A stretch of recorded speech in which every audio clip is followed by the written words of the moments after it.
suis Emmanuelle Lison, je travaille au bureau de conseil Le Herper Paris. On accompagne les marques dans leur réflexion, on essaye d'anticiper les changements, les nouvelles envies des consommateurs, dans leur questionnement en termes créatifs et en termes stratégiques. Donc ça va concerner la mise en place de la collection et la communication après de cette collection. Aujourd'hui, il est très sensible au bien-être animal, au bien-être des travailleurs. On voit aussi qu'il est sensible au sourcing. Il va faire plus attention au lieu de production de ses vêtements et va aussi se questionner sur le Made in China. Après, le Made in China, nous, on a conscience que ce n'est pas forcément mauvais et donc il faut vraiment se poser les bonnes questions et plutôt expliquer comment c'est fait, d'où l'importance de la transparence aujourd'hui. Chez Le Herper, on pense qu'il faut vraiment mettre du bon sens dans chacun de ces actes aujourd'hui, surtout en tant que marque. On parle de marque citoyenne et le Covid-19 a vraiment montré cet impact qu'on avait sur toute la chaîne de production.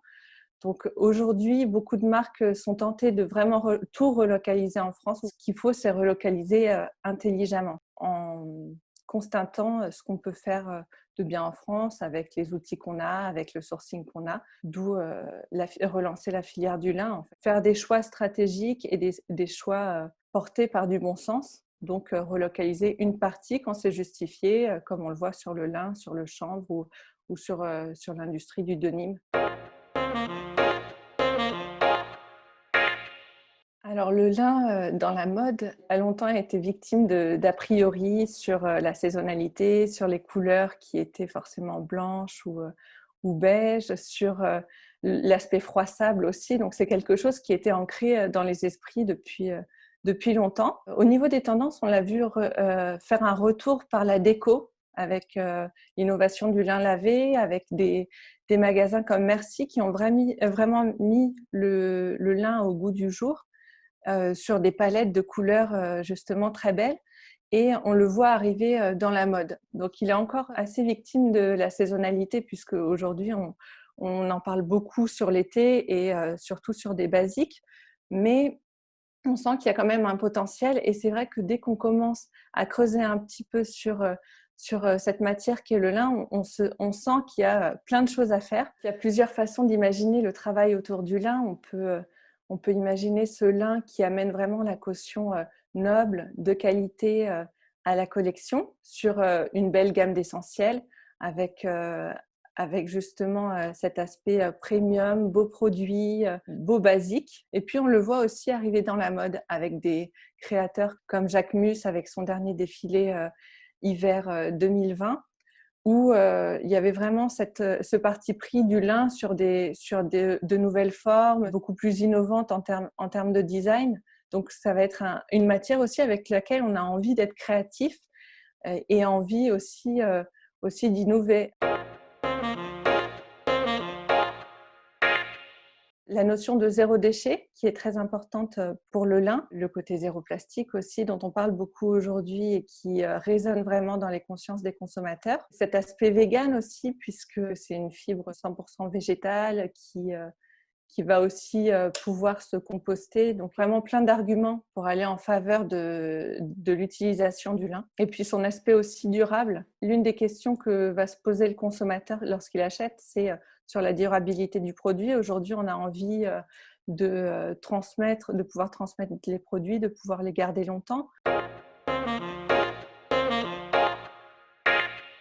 Il faut regarder au-delà des valeurs écologiques et de la transmission. L'idée aussi de la mode, c'est de faire envie et c'est un secteur qui a pour vocation de faire rêver encore et d'être créatif. Et ce qu'il va falloir apprendre à faire, c'est de concilier les deux.